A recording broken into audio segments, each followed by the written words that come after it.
Welcome back, everybody. Welcome back to the Canyon. Welcome back to another quick view. That's what these are called.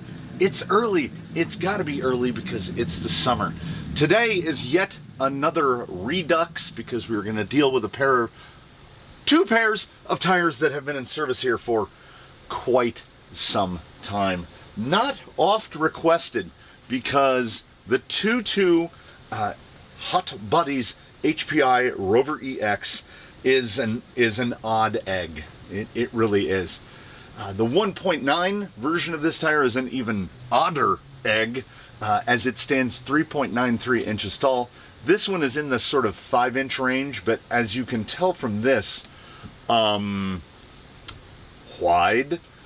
Let's take for an example a Vanquish Yokohama Geolander. Yeah, we're getting into the double range. For its vertical height, I think it is the widest tire that I have ever used. It is running on its included foam, which is not a memory foam, just a regular open cell foam, but very soft and smooshy. These are the Pink Dot compound, which, if memory serves, is the super soft, is the softest one. Now, what I haven't noticed in the super softs is any sort of issues with temperature.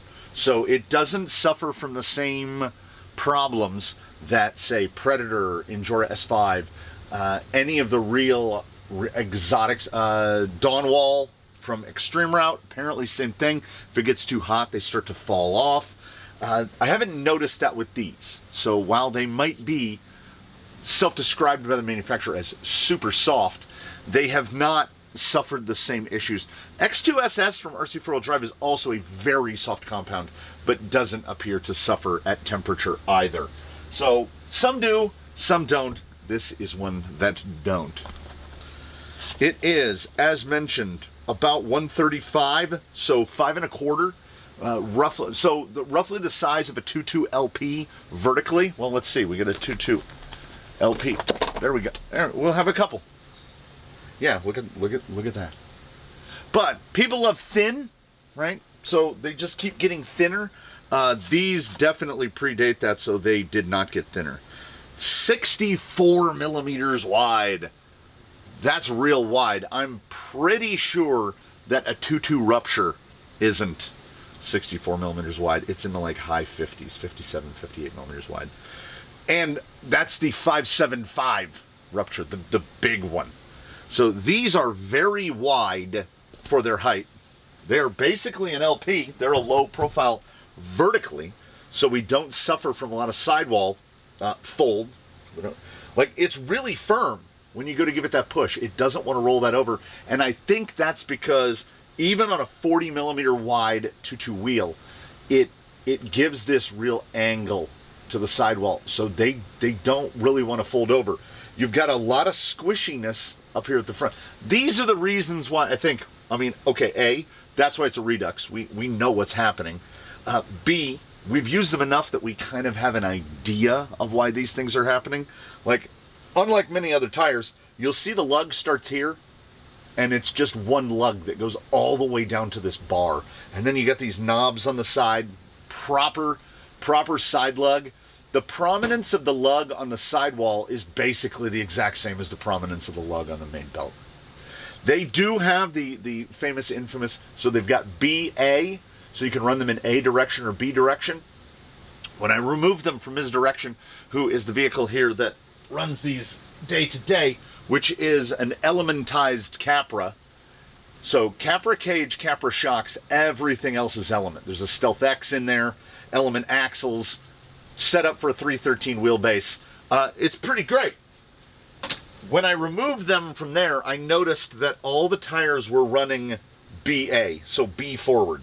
Now you can see, these are tires that, much like a Rupture, Ruptures are in theory directional. Like they have the lug isn't fully symmetrical. Like this little mustache in the middle, we see the point is aiming backward for B forward, and then if you flipped it around, that point would be aiming forward for A forward. So she's been running B forward, so mustache like this, like conventional mustache.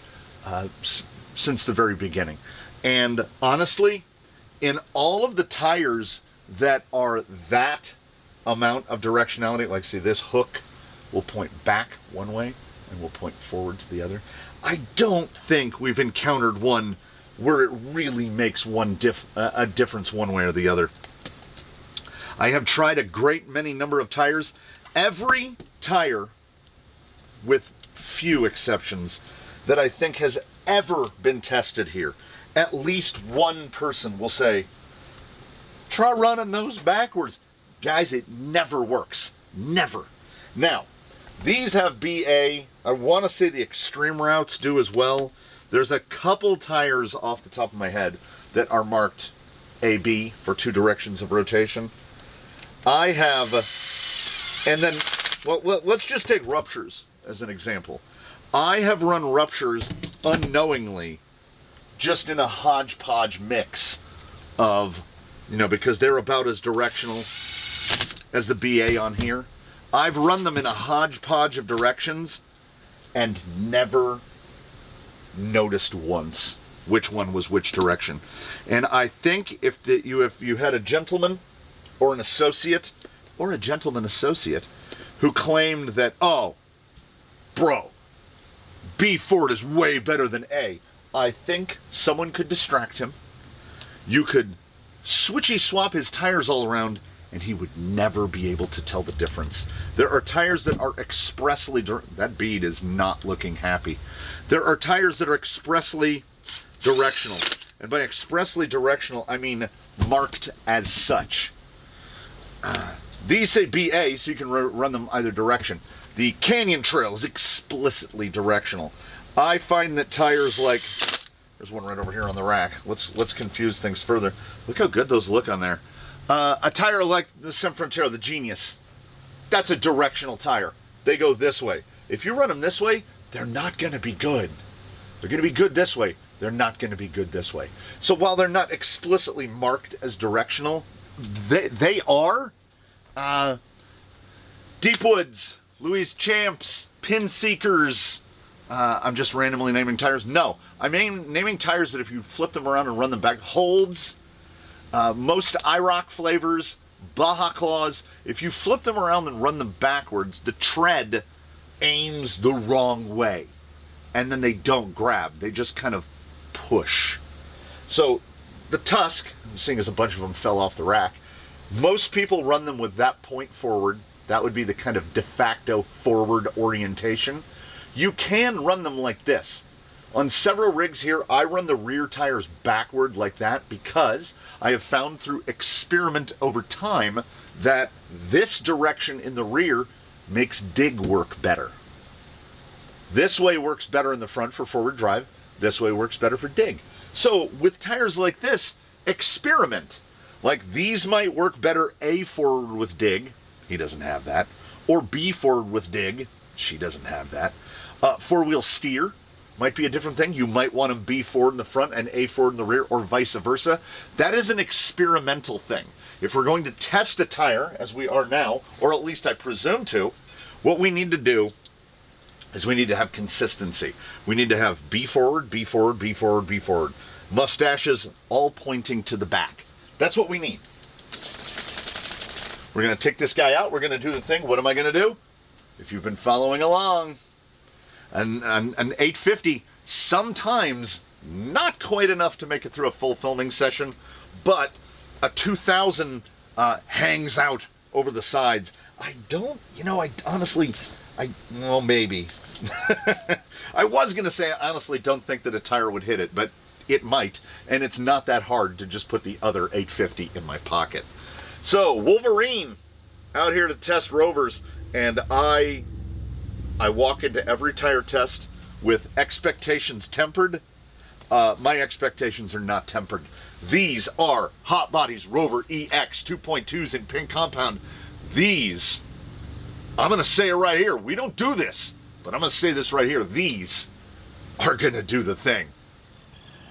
And we get underway. I can tell you a thing about the Rovers on the squishy soft suspension that is on Wolverine, which is The top of the cage doesn't even move when moving over uneven ground. It just floats. Also, the PSI here, those inserts are very soft, but we're not getting that huge amount of bag and squish because we're just not, the PSI is super low. Is the PSI too low, or are we just going to get lug noise out of it?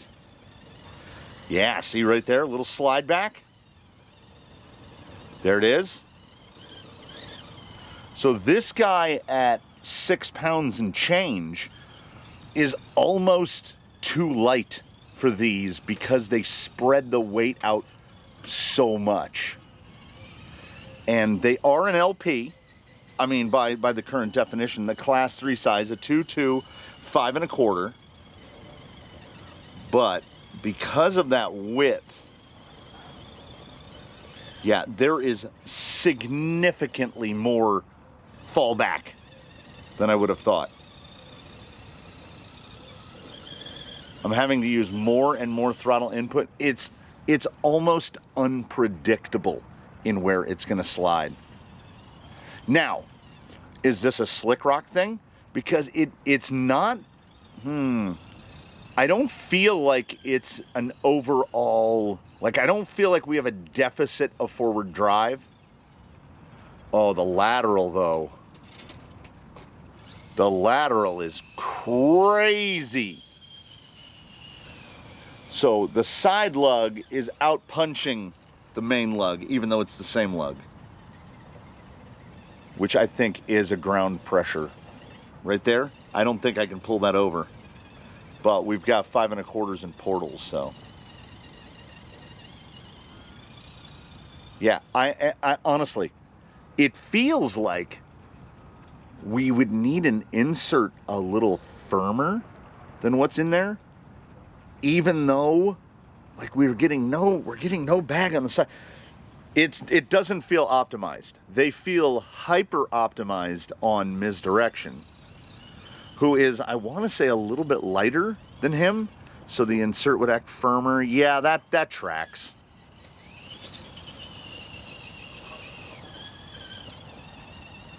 Just these little micro hesitations.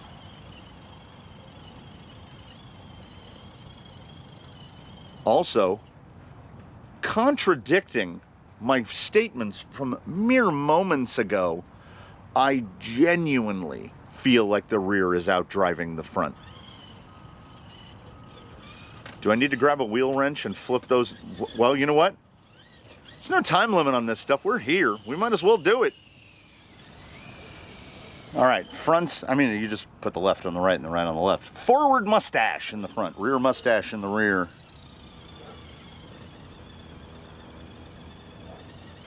All right, I mean, this, to me,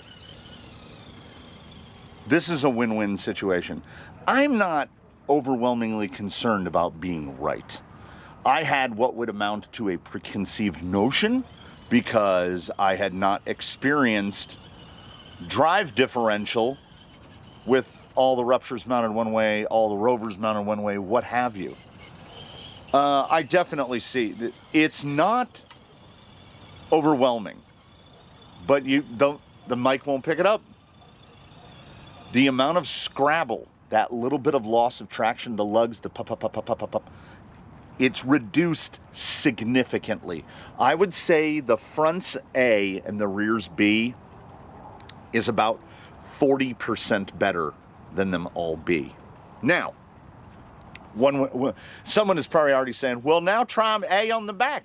No, the rear felt like it was out driving the front. There's a good way to bend an axle. That flipping of the direction was to get the drive to feel consistent. Because we have about 20.3% rear underdrive. No, that's much better.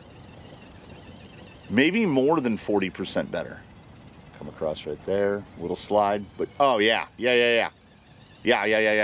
Okay, A in the front, B in the back. Yeah, that's better. That's much better. That definitely, for a moment there, until I saw the dangly cart here, I kind of forgot that we were doing a quick view for a second. We were just kind of driving around. Well, quick view Redux. We were just driving around. So, for those filling out your cards at home, like we're playing baseball, the Beast has been replaced with Mount Tumbledore for Class 3. The self-right test has been eliminated in favor of the Staircase. And the Teardrop, the surface transition, has been removed in favor of Gate 5 at the front 9, Hans Bubby. That's what it says in the golf ball. Those who know. So those are the only 3 changes right now. It is still WIP. It is still a work in progress. We will get we will get the Wolverine tire test protocol finalized. But what I mentioned a moment ago is what we're doing today. Part of me says, oh, no need to clarify. The other part of me is absolutely clarify. The Redux is a quick view of a tire in the new tire testing format using the 10-stage protocol.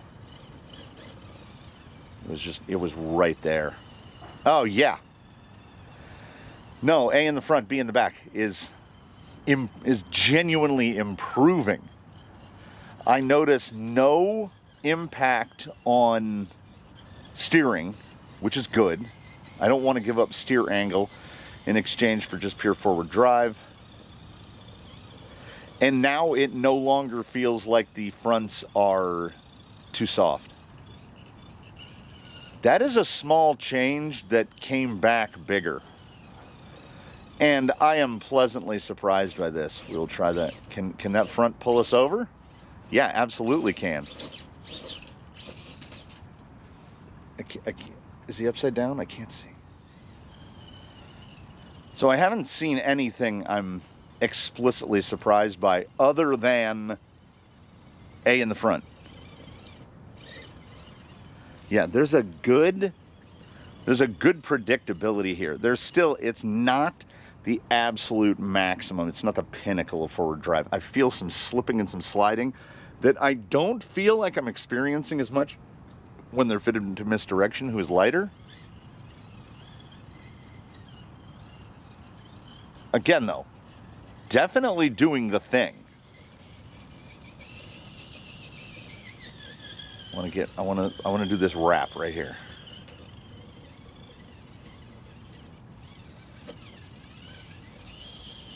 Yeah, motor and gearbox didn't like that hang up. That was a lot of rubber being stuffed in there.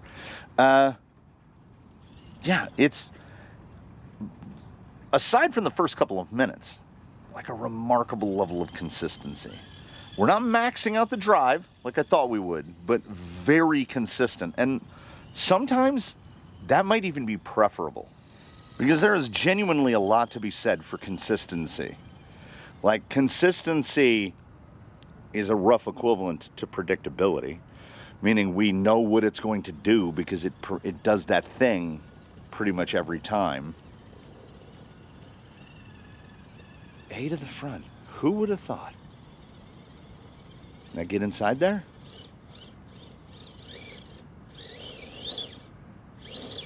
Can't tell for mechanical. Yeah, I think we were a little bit mechanical. Yeah, that front, the maneuverability. Okay, in that lighting, the way the light is hitting it right there, those lugs look crazy. Like they don't even look like tires. It is astonishingly consistent. I mean, I will let you know when it does something other than the AB thing again. Oh, that was good. That was really good. The center cut is actually harder than the right-hander. This is the easy side. And we should coast and glide right through here. I wouldn't even call that hesitation. I would call that we got into an in-between the wheelbase situation and all 4 tires tried to do the exact same thing at the exact same time. So we had a shrug, right? There, the shrug. And here, casting back to that consistency, predictability. And, ooh, right over the shrug. Didn't get the shrug. There.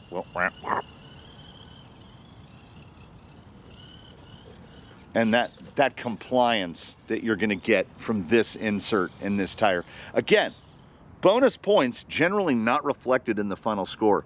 But if you have a tire that can do as well as these are doing on just the stock insert, you're doing okay. I don't think the insert is hyper optimized to this particular vehicle, but it ain't bad. I need to start writing numbers down. I'm going to start forgetting them. So heading up the mountain.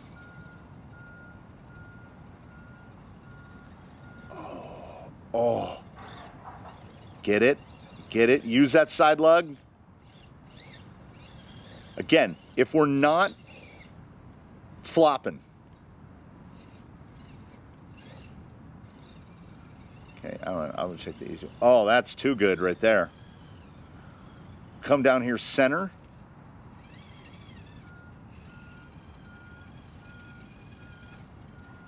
Getting a lot of pinion noise. I wonder if no, it's still pretty good on the ground. I guess there's just a lot of load being transferred through there. I want to try that center one more time. There's some torque. If you can throw the rear end in the air, there's some torque. Okay, try to grab a little bite of this side right here.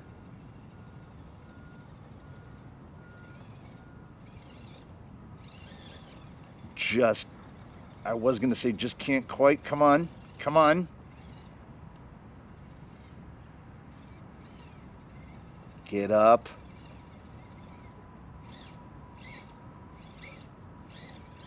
It's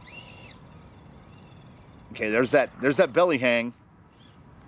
Then if we push it wide, we can get around it. Yeah.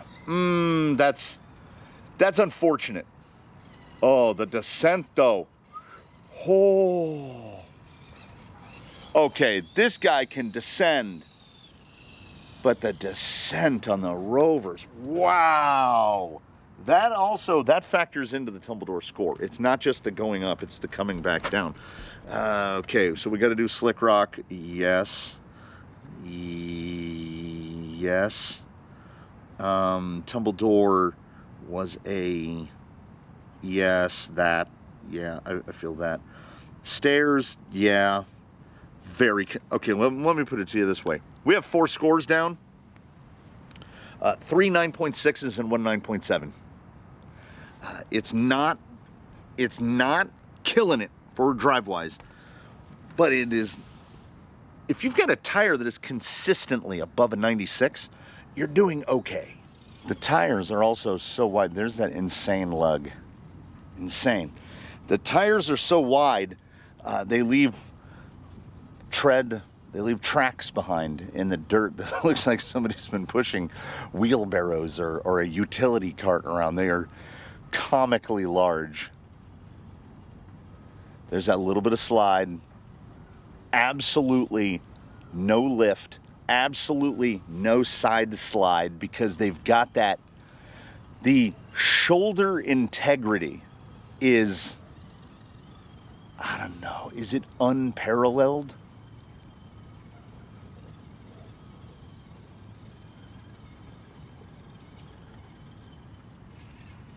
Yeah, these are on the side hill. This is kind of what we do as part of a Redux is we're digging through the data banks. Like what has gone across a side hill like that? That's an instance where the insert feels spot on. No thing is the best at everything. But these are very good at that. Let's see here. Can we get through the narrow notch without falling back? There's just the tiniest little bit of tractional loss.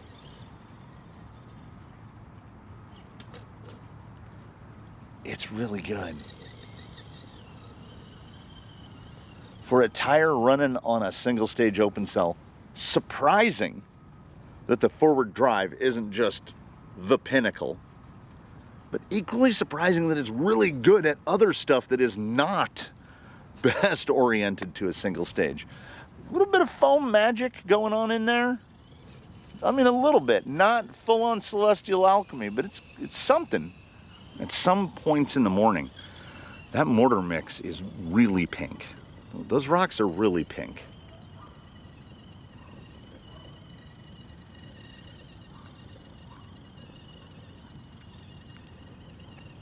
I'm getting that usual little amount of lug noise we've come to expect from these.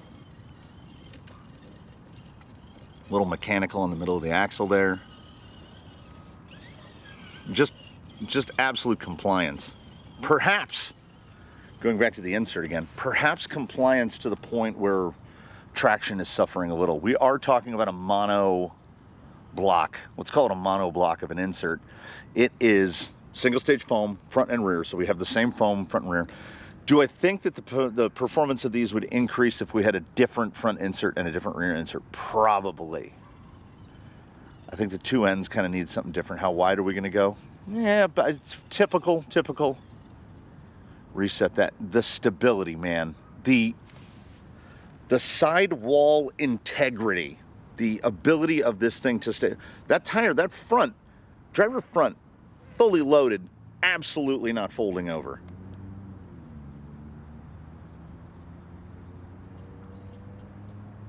Did I cut back too much? No. Yes. Yes, I did. Yes, I did.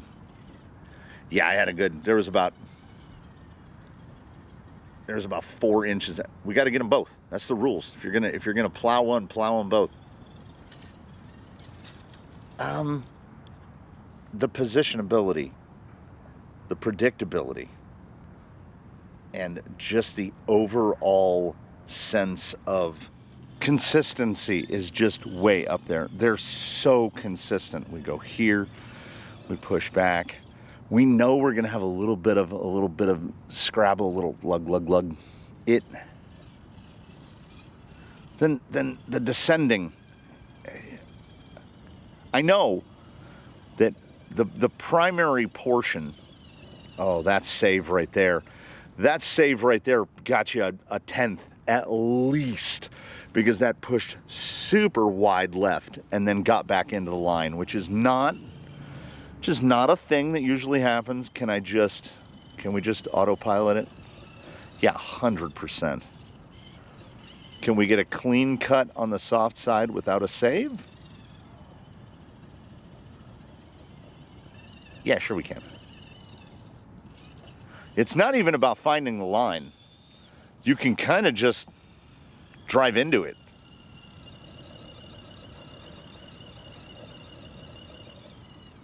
Right there, there's just a point. There's an RPM, and it could be RPM selection is not perfect, is not dead on. Get a more oblique on it. Yeah, I did it nice and low. I try to do tire tests using the minimum amount of throttle input because that's going to show more what the tire will do. So we get to right here and we just, yeah, with some attitude it has enough, but on a straight hit it doesn't have quite enough to pull it over. Some tires do, like right in here, but you give it a, the required bump is absolutely minimum. Okay, on that open cell, can we get any kick out of it? Oh. Wait a minute. That is so good. No amount of throttle will get the donkey. We can't kick the rear end up. I'm pinning it. Pinned. So consistent, predictable. I'm remembering again, oh, it is a romance renewed. As I remember, why do we like the Rovers? Well, they have a definite range of fitments. That works against them. But in terms of, like, it's not just a rupture, I think is what we're trying to get across here. And then there were two. We've got Hans, gave 5 at the front 9, and we've got wet. And I do not, that right there, it existed in time for but the most fleeting of moments. But I repositioned, I pointed the front end. I got way too high up there. And did not need to. I was worried about that slide right where that beam of sun is hitting. I was worried about a slide through that corner, and it did not slide at all. The descending, the consistency, and just dependability in descending. You have to use throttle all the way down, or it will just stop.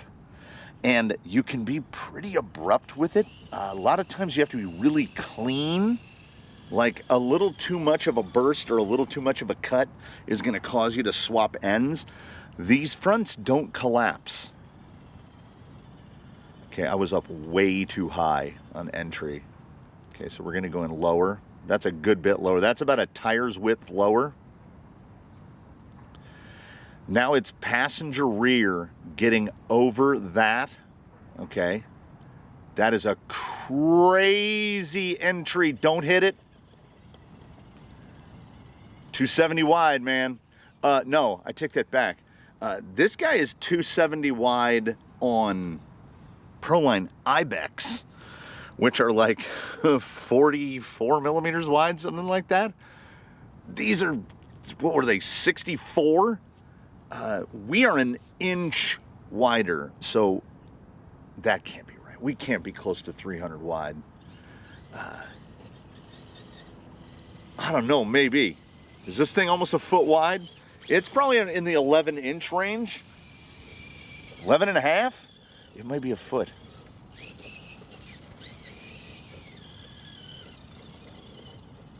Yeah. I'm trying to get too hammery with it, and it doesn't really care for it that much. I was surprised by the bump. There have been surprises today for sure. There it is. That's the spot. Would it have hit? No. That would have gone clean through. You just got to find the spot. And to put something that wide through a gate of that width is doing okay. Is doing absolutely okay. Now, he's not going to be able to pull the biggest, or they are not going to be able to pull the highest, the maximum number of points here at Gate 5 because it took us a couple tries. We give it a couple, but it shouldn't have. Optimally, we would like it to not take a couple. All that is left now is the wet and a little bit of math, arithmetic. Yeah, that was better. That was better even than the initial B to A swap, but still not quite enough to just get the, yeah, got real loose. Yeah, it needs a little bit more throttle to get over that than what I want to give it. Now, does that impact on the score? 100%. Because what do you have before you? You have a slope. If you hit it at slow speed, you're rock crawling. If you hit it at high speed, you're just taking a jump. So any tire, I would be willing to argue, pretty much any tire could make it up slick rock. Just, you have to use enough speed to do it. So we're trying to do it at the lowest possible amount of speed. If my memory of these in weather serves, lug noise up a little, there, over there across the top. Yeah. They don't really, I don't want to get them too wet. These are foams. It's not enough to where we're going to get water in. Yeah. It's another situation where, would I say they're better in wet? Not explicitly. But do I think that they're worse? I would be hard pressed. Honestly, okay, let's take the other side in the wet right here. I would be hard pressed to even give it the typical. Ordinarily, we'll see a tire that if it does well in wet, it'll be about 1/10 of a point difference between the wet and the dry. I wouldn't even go with that here. These tires are so big and so luggy and so wild. They look like Dalmatians now because they're basically black and white. The Slick Rock dry score and the Slick Rock wet score for the 2.2 Rover are the same. We do a little math, arithmetic, and we land on a cumulative final score of 97.1. And I'm sorry, of 97.0. that 0 actually looks like a 6. 87, yes, 97 flat. The 97.1 popped into my head because very recently we tested the Tutu Canyon Trail, and the Tutu Canyon Trail came out with a score of 97.1. And you might say, how is a Tutu Canyon Trail beating a Tutu Rover?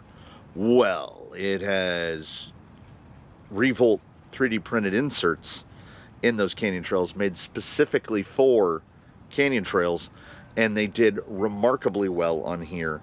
Exhibited, I would think, a little bit more in the forward drive department than the Rovers did, but the Rovers, like if you were to look at the breakdown of the 10 scores of the Rover versus the Canyon Trail, well, 0.3 of a point is the biggest gap between lowest score and highest score for the Rover.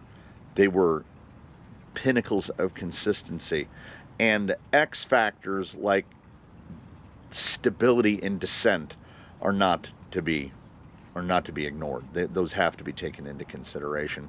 Here's what it's going to come down to. Well, which one would you buy? I would buy the Rovers, because I think that 97.1 that we got out of the canyon trails, we might be able to get a little higher than that. I believe in that review I said something like a 97.4, 97.5. If with hyper optimized inserts optimized to a vehicle, a rig, a build. These pulled a 97.0 on a single stage foam that was not like selected with any vehicle in mind. They're the inserts that fit the tires. In bump, I gave this vehicle a 9.9. As high as we go. We do not score 10.0s. That doesn't exist. There can always be something better. You always have to leave more room. That is the standard of bumping a tire. What this did. It is so predictable, so consistent, so flat. You need to use so little throttle. The A-B thing actually works. Your results may vary, depends on how much underdrive or overdrive you have, depends on the weight bias of your vehicle, the overall weight of your vehicle, all of the variables. So this tire might not be hyper optimized to him, the insert might not be. We also made it through on one battery, which, go figure. I can see points in this where we would pick up tenths. I could see this tire getting up into the high 97s, with, I think, less work than would take the Canyon Trail. The Canyon Trail is versatility. The Tutu Rover is consistency. They are more alike than I ever would have imagined. I don't think you can go wrong with either. I mean, look at that guy. He's about a 340 wheelbase. Right at home. Right at home. Yeah. They're both tires of limited fitments. I would say the Rover, being 64 millimeters wide, is even a more limited fitment, but boy, do they do the thing. And prior to hitting the rock wet, I had every tire except driver rear was at least 2 full turns loosened. This has to be the stub axles.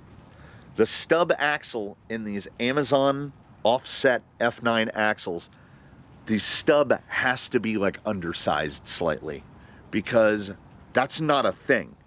I will do countless tire tests and never have a wheel come loose. This guy is having wheels come loose on every test. So we are going to look into that. So we'll look into that at a later date. If you have any questions, comments, or concerns about the Tutu Rover, please do put them in the comments below. I look forward to seeing you in whatever we come up with next year at the Canyon. Thank you for watching this one. I hope that in between now and when we inevitably meet again, you one and all do your very best to have a good one, everybody. We are ups and downs, man. Like, I thought the Rover was going to be up there at the lofty region of Panther Cougars. It's not quite. It's not quite. And here I am trying to justify in my head a 97. It has to be in the top 10 on the leaderboard. stock, unmodified, no cuts, no sipes, no nothing. The amount of work and additional stuff put into the canyon trails to get them to a 97 would make most people just go out and buy the Rovers. If you can get your mind around the 64 millimeter width, which I could easily. Do I need another set of Rovers? You know what? I might. I very well might. All right, enough of that.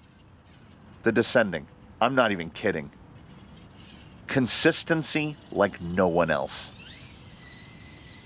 Thanks, everybody.